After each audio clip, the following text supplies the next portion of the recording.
You're listening to the Bromsgrove Standard Podcast because you have impeccable taste. Very warm welcome to this week's Bromsgrove and Droitwich Standard Podcast. Now with me, it's nearly Christmas. Well, it's not nearly Christmas, but we know Christmas has started when we get the Primrose Hospice Lights of Love. And here to talk about that is Emma Williams. Hi. Good morning, how are you? You're a bit of a regular now on this podcast. I am, yes. Aren't you? I'm getting a bit professional, good. yeah. That's all good. More than 20 years, can't believe it. I know, time's ticking on, but the campaign has gone from strength to strength for the Primrose. So over the last few years, it's grown. And this year we're trying to very much approach it from a whole community point of view. So Lights of Love is a campaign that is open to absolutely everybody that's lost a loved one in the area. You don't have to have had to use the Primrose services in order to be part of Lights of Love. So it's really an opportunity for the community to come together to remember their lost loved ones at Christmas. And the services are always really nice like that. I mean, I haven't been to a Primrose one, but when my dad passed away, I live in Northfield. Right. And the funeral directors, which name escapes me, I should know that. They held one that year. Yes. And I remember going along to that. And I think Morton's, isn't it? And it was such a lovely event, and there was mulled wine and mince pies after, and it was just so nice because Christmas is the hardest time of year. It is, yeah, very much so. We have 3 services. So we've got the first one in Bromsgrove on the 23rd of November. So that's at the Methodist Church. Then we have one at St Stephen's Church in Redditch on the 24th of November. Then we've got one at Rubery at the Beacon Church Centre on the 1st of December. And again, it's an opportunity. People are really busy, and obviously when Christmas comes around, you can't help but think of those that you've lost and loved. So it's an opportunity to come along and religious or not religious, and the services are really quite a touching way to just spend half an hour just thinking about those that you've lost, really, and come together with family and friends to share in the memories. Because that's the worst, isn't it? Really, yeah. Christmas, very much so. Yeah. The vacant seat at the Christmas dinner table. Absolutely, yeah, definitely. Is obviously the hardest part for many people, especially the first one. Yeah. And it's just, I think my dad as well, he said, I remember my mum telling me after that I hosted Christmas dinner the last year, and there was 12 people, which is one of my greatest achievements, cooking Christmas lunch for 12 people was not amazing. An easy task. I had a bit of buble on and stuff, it was good. And he actually said to her at the end, he said it was his favourite Christmas. Oh, lovely. Now you've got that memory now over Christmas, that's good. So it's good to remember people at this time of year. It is. So what they do is for a donation, if people don't know, and I can't think why anyone wouldn't know because it's been going on 20 years and we've been publicising it for 20 years and you've been publicising it. It's you dedicate a light on the Lights of Love Christmas tree. Yeah, you do. And there's the Christmas trees outside Asda in Bromsgrove. There's the one in Rubery on New Road, and Redditch in the Kingfisher. Yeah, Centre. it's in place outside by the range. And it's good that Thomas Brothers funeral directors get involved and they do their own little bits for you as well. They do indeed. Thomas Brothers are massive supporters of Primrose, and they hold their own services, their own Lights of Love services on the 28th of November. So they have an office in Redditch, Bromsgrove, Alvechurch and Withall. So each office holds its own little service during the day, and on the evening at Withall they have a huge marquee and they invite everybody along to. It's a really touching service. There's not a dry eye in the marquee, to be honest. There's an opportunity to obviously pay respects again and be with families and loved ones. So there's a lot that goes on, and we're really appreciative of all the support that we get for Lights of Love. But it's so important just to remember those lost loved ones, really, and just to remind people that we're here to support at any point with bereavement. So it's a really good campaign. It is, and you must say as well, it's your biggest one of the year. It's huge. £37,000 last year. So each year you must keep thinking, can we beat last year's? Can we? Because I remember a couple of years ago it was 26, and then it must have gone close to 30 or near 30, and the people just keep giving. And it does cost. We say this every time, but it does cost so much for the Primrose to provide its services for free. Yeah. Remind me, it's 1.75 million a year. I should remember that. Yeah. I remember the councils and the Avencroft and Archix's phone numbers. I should be able to remember 1.75 million. So if you can, Or, well, not really if you can. I mean, you should be really just, because so many people have been helped by Primrose. Very much so, yeah. If you can take part, then please. If you can take part and just give a donation, it all helps. Remember our adage on this programme.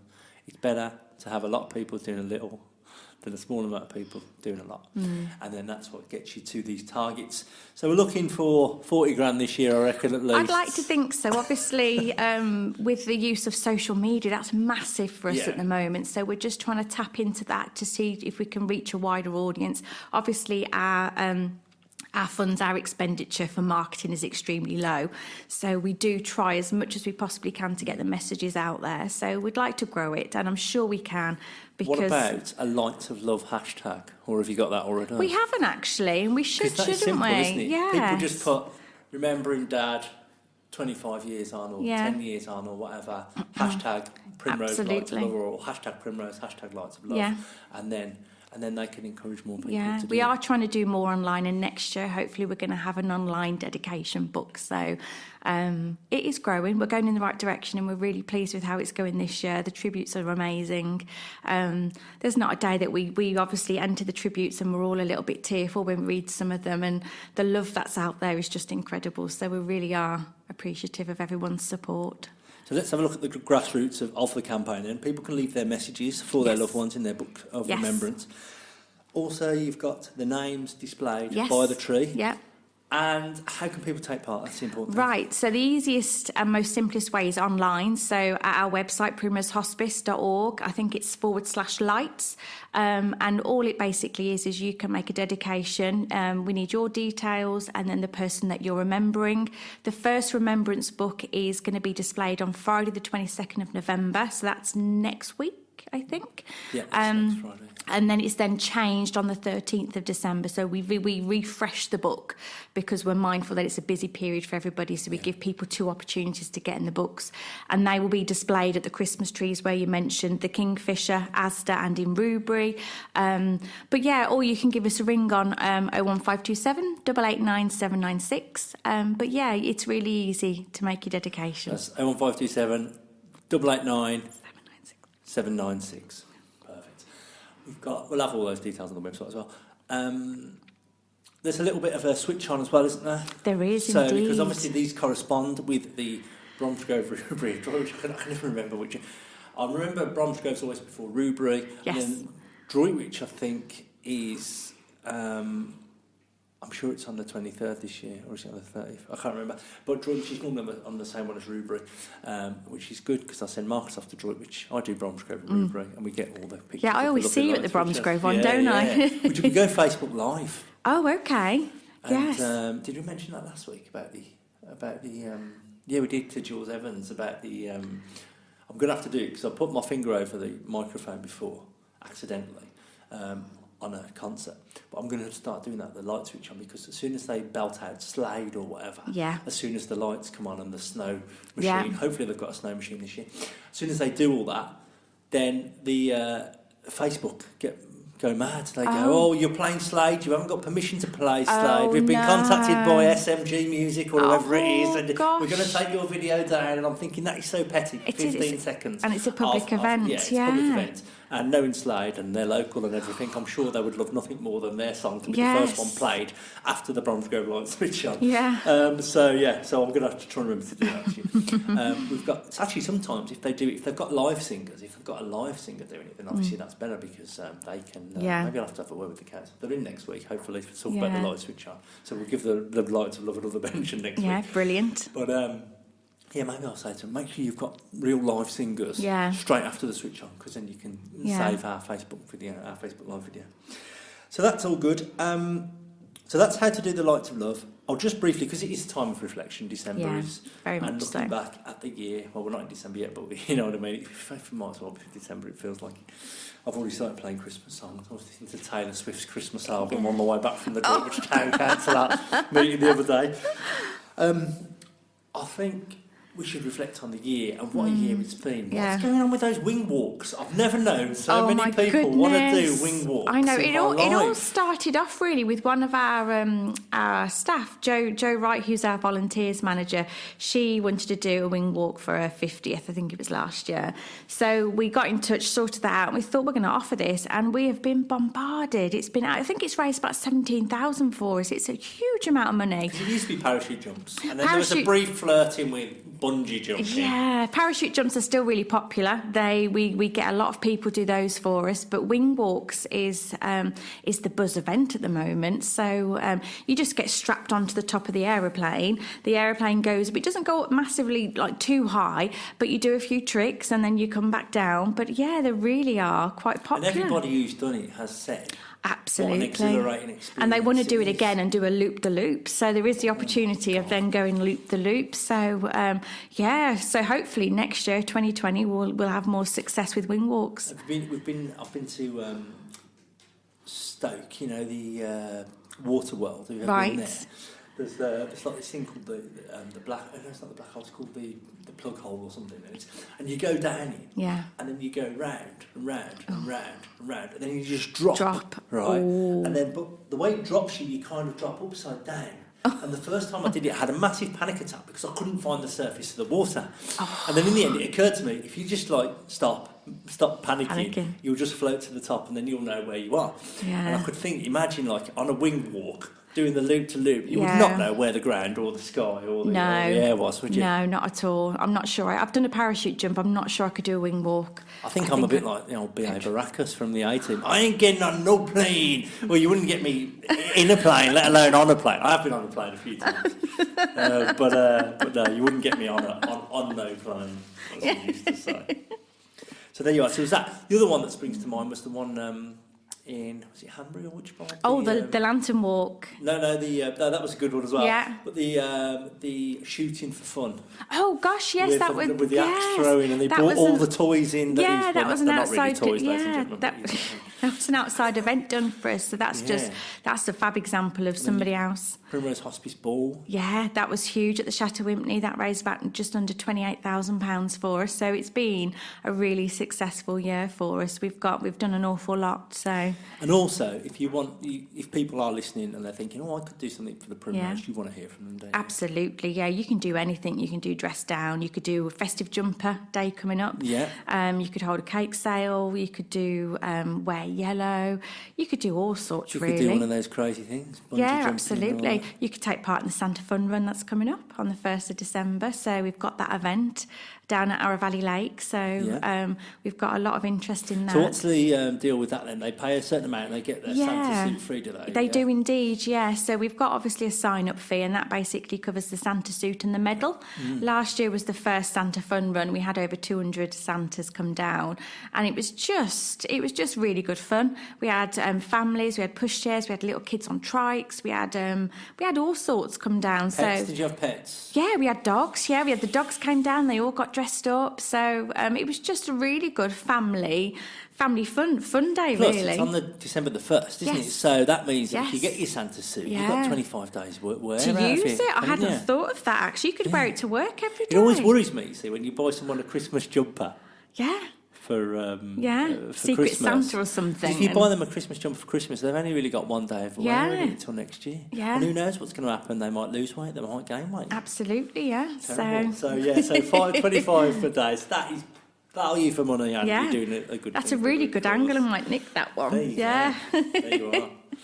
I remember one year I was dressed as Santa in the Bromsgrove office when we used to be a bit more frivolous, when we were a bit more further away from the bosses. And I was dressed on Friday morning, dressed as Santa.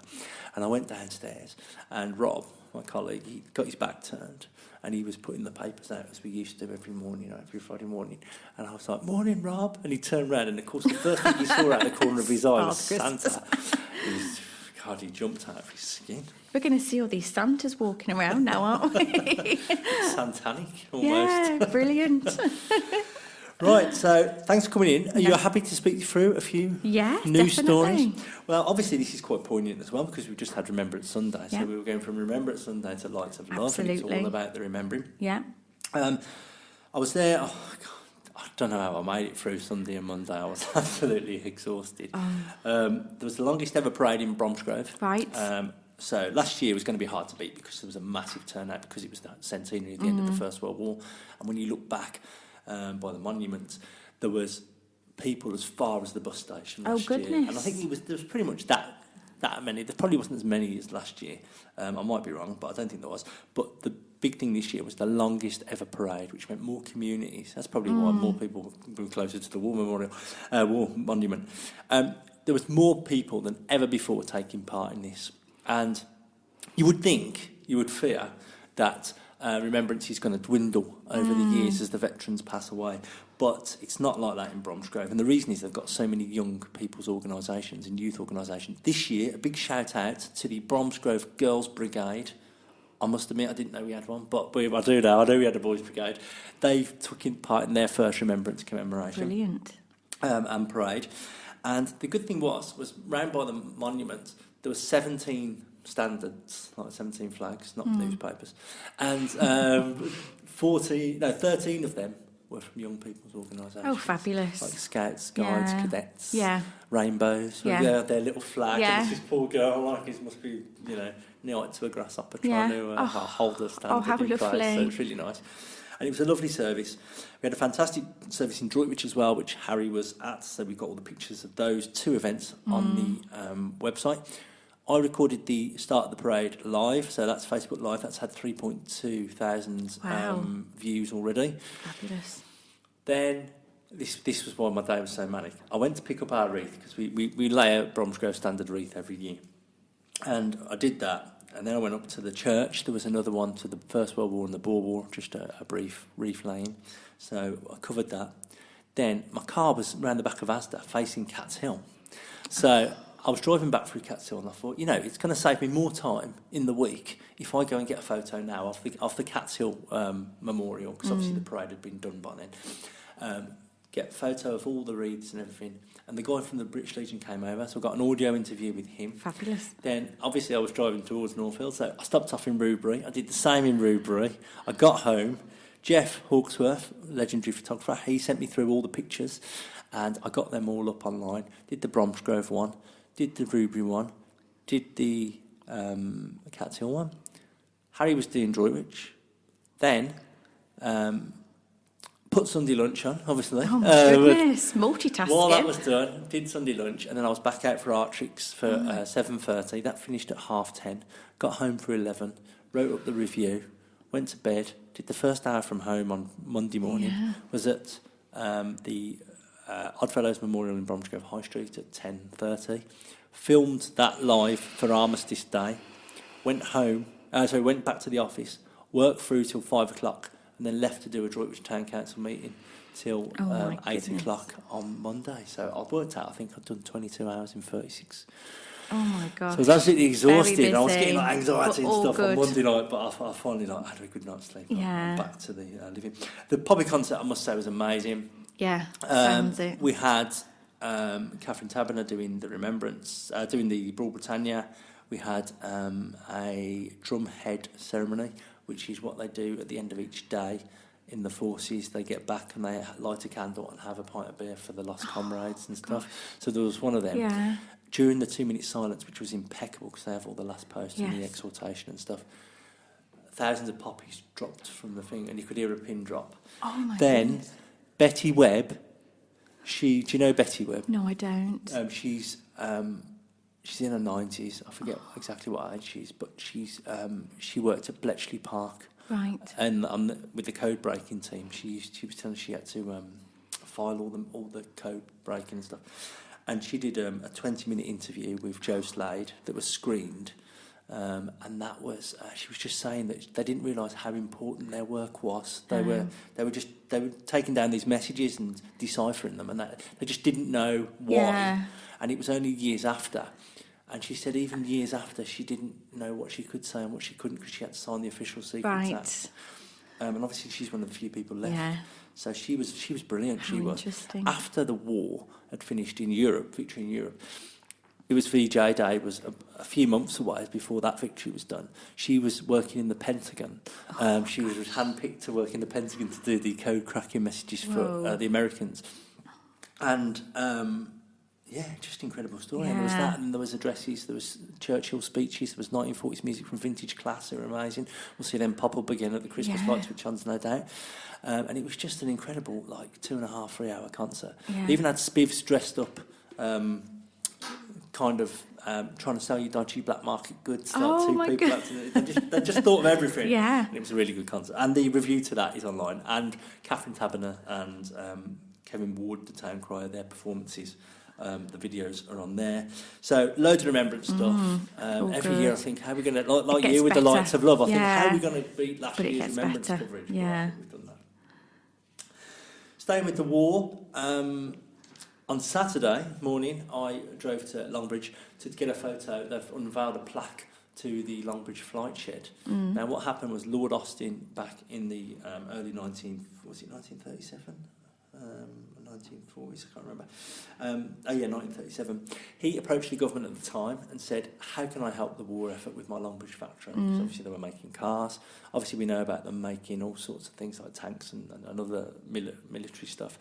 But they said, we need you to build a flight shed so you can build planes. And this flight shed, which they told me it was ironically designed by a German, was had the biggest unsupported roof in Europe. And it was that big that they could make the planes and then fly them straight out. Oh my gosh. So obviously I said to the guy, I said, if you're taking the bits in for a plane, you can't take it out the same way because unless you've got a very wide door. So they did that. So half of them were made and then flown out directly. Other half were the fuselage is the central bit of the plane was made there, and then it was taken to Marston Green where the wings were put on.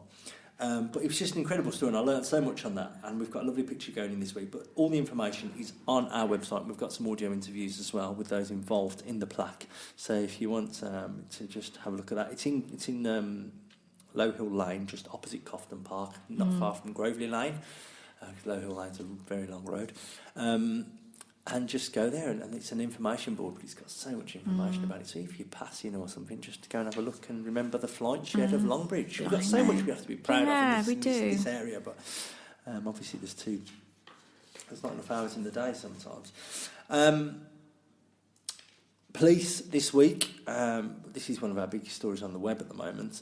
We've got two kind of strands to it.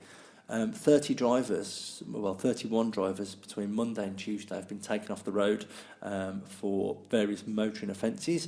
And what it is Highways England and West Mercia Police teamed up last year for Operation Tramline. Now, Operation Tramline, they've got a lorry, an unmarked police lorry, and because it's an HGV cab, the police can sit up high and they can look down on the drivers. It's a similar thing in the West Midlands where they use buses, like top decks of buses, to catch people on mobile phones. But they've caught 31 people in 2 days on the region's motorways, including the M5, the M42 and the M50. Last week, a similar one, Operation Toot Large, I think you pronounce that, Tutelage. That was another one, officers from Worcester's operational policing unit caught more than 20 uninsured drivers in the space of 5 days. Crikey. And then there was a load of other offences like drug driving. One person was done, they had false number plates, and then when they either wanted for several bilkings, which are making off without fuel, and he had no insurance as well. One was caught in a Jag using a mobile phone, and then was found to have no insurance or a valid driving licence. And there was even an arrest for drug driving in the week. Goodness me. So it just worry you, because obviously if someone hits you in an uninsured car, then you just it's absolutely nightmare. And people should be paying. If you do want to go on the road, it's the same argument with the trains. The amount of people I see fare dodging, and I'm thinking, if you want to use the railway, pay your fare, because otherwise people like me and others who always pay will have to foot the bill for you, and it's not fair that I'm giving you free railway access. Droitwich Spa is one of the key places holding a global light festival next Thursday to celebrate famous son Edward Winslow. Now, Edward Winslow, he was one of the Pilgrims, the English Puritans, and he was on the Mayflower ship, which was the first one to dock at Plymouth Rock in America. in 1620. He was one of 4 men who commissioned the ship for the journey. He's from Droitwich, so it's fantastic, isn't it? And his son Josiah was the first native-born governor of the American colony. Wow. So From his son Droitwich? was the first person, yeah. So he was technically of Droitwich descent. The Spartan also documented a 3-day harvest celebration in autumn of 1621, which was the first Thanksgiving in America. Claire will know when's Thanksgiving? The last Thursday of this month. Yep, so that's 28th. Yeah, 28th, so it's a fortnight away. Because it's weird, isn't it, how we don't celebrate it, but then they don't celebrate bonfire night, do they? So it's really weird, because I have all my American friends on Facebook, and I have to remember to go, happy Thanksgiving. Yeah. We don't really celebrate it. So, I mean, the week off between Christmas and New Year needs enough time in the gym without adding another kind of feast. No more excuses. I think turkey would probably grow a bit. A bit boring. Boring after more than a month. The Winslow family have the most descendants in America of all the Pilgrim Fathers. Winslow was joined by 101 other passengers and 30 crew members, all searching for a new life in a different land. It's just crazy. You can't imagine just stepping onto a land that's not been discovered before. Yeah. It's just crazy. Other ships were from the UK, Holland and America, and they're going to be holding this thing because next year, obviously 1620, next year 2020, it's the 400th anniversary of the Mayflower boat, or ship, should I say, big vessel. And there's going to be a massive thing in Droitwich, but we'll tell you more about that as and when because it's still being organised. But this is the first event, really, ahead of the Mayflower. And they've got this illuminated boat, I keep calling it a boat, a ship. Show more respect to the Mayflower. Illuminated ship on the Heritage Centre, and that's going to be illuminated at 4:30. There's going to be a light switch on. And now that reminds me, Droitwich light switch on is the 23rd because they said they're going to struggle to try and make the two different.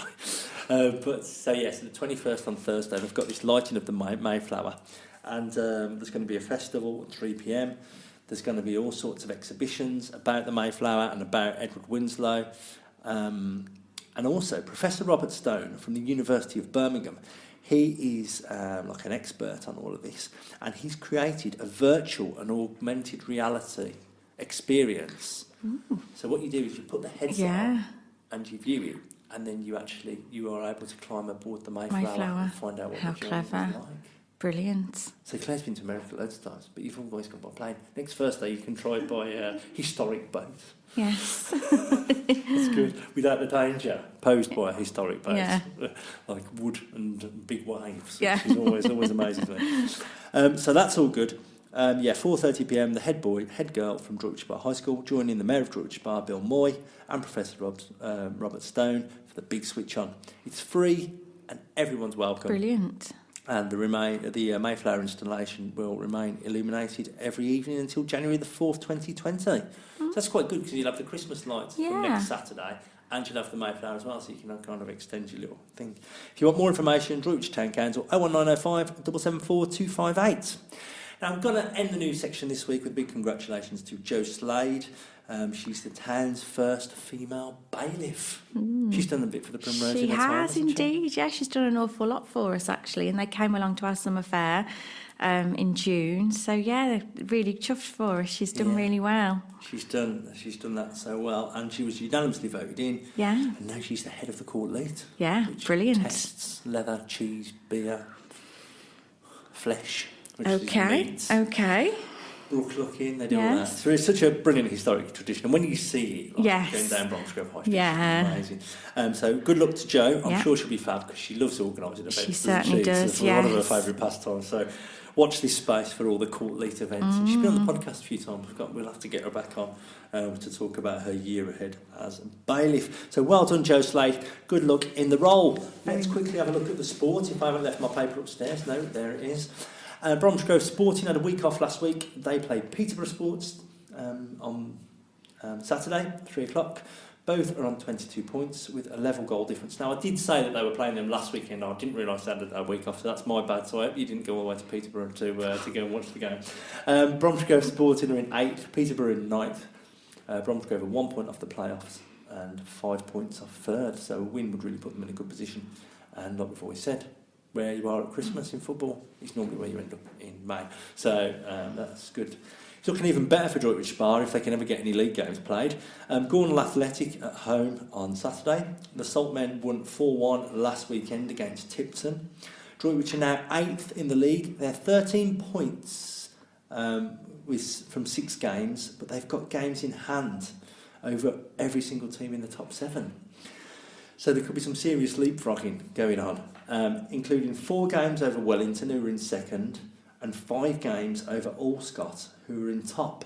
And both of those top 2 teams are 7 points off, and it's 3 points for a win. So if Droitwich were to win all their 5 games, it is better to have points on the board, but if Droitwich were to win all their 5 games in hand, it's a big if in football, they would go top, clearly. And we'd love to see them promoted because they've got this new ground on the way and it's all going to be fangle-dangle and it's all going to be great. So good luck to Droitwich and Bromsgrove tomorrow. Oh, take a breather there. A big race through the news and a race through the sports. And now here's Claire with the entertainment. For all the things to do and see this week, it's Claire Bullivant with this week's What's On Guide. Thanks, Tristan. Yes, I've got some fun things for you this week. Starting today on Friday, the 15th of November, we've got Shazia Mirza here in Bromsgrove tonight with her live comedy at the Artrix. There are still a few tickets left, but be quick because it's going to be a sellout, I'm sure of it. I interviewed Shazia last year and she's an incredibly funny woman, now famous right across the world, but originally from our neck of the woods right here in Birmingham. Her marketing team says for this show, you'll need to strap in for a hilarious and uplifting joyride into the art of survival in a world of crocodiles, coconuts, solitary confinement and alpha males. Sounds interesting, right? 7:30 p.m. at the Artrix tonight. Get your tickets quick. We've also got the fabulous ABBA Forever happening at the Artrix Friday and Saturday night. These guys are one of the UK's leading international tribute shows. They're truly amazing. I've seen them a couple of times and every time it's just one of the best nights ever. 8 p.m. on both nights. Get your tickets quick. It's going to be fantastic. Lots of live music in town on Friday night too here in Bromsgrove. Lucas D and the Groove Ghetto will be on at the Hot Pole Inn. Great pub and always a fantastic atmosphere there. Dan Greenaway, he'll be putting on a show at number 3A in Aston Fields. And the Will Killeen Band will be back at the Hanbury Turn on Friday night. One of my favourite pubs and one of my favourite local bands actually. It's going to be a lot of fun. Moving on to Saturday, the 16th of November.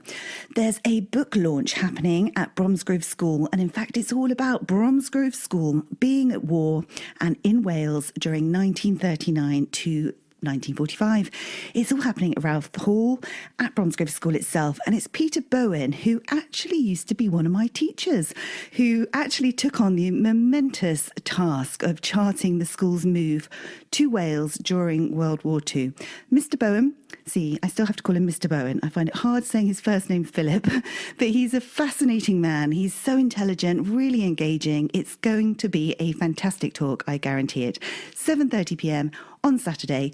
All the info is on the Bromsgrove School website. Another fun thing on Saturday is the Feast of Ale happening at Avonscroft Museum. Here you can enjoy a selection of hand-picked ales, ciders and perries, breads and cheeses, and music in the new Gueston Hall. It's all going to be happening there at Avonscroft, 5 p.m. until 11 p.m. If you want tickets, get them quick, 01527 831 361. Sounds like it's going to be a fabulous day. There's also comedy, more comedy over at the Artrix on Saturday too, with George Egg, The Movable Feast. This sounds like a great idea, actually. It's a brand new comedy from stand-up who cooks on stage. Has no one ever thought of this before? It's brilliant. I'm dying to find out how it all actually works, but he says in his marketing material for it, it's time for planes, trains and automobiles. Sorry, his joke, not mine. 7:30 p.m. at the Artrix. And if you get to go, tell me what it's all about, because I want to catch this guy. It sounds fun.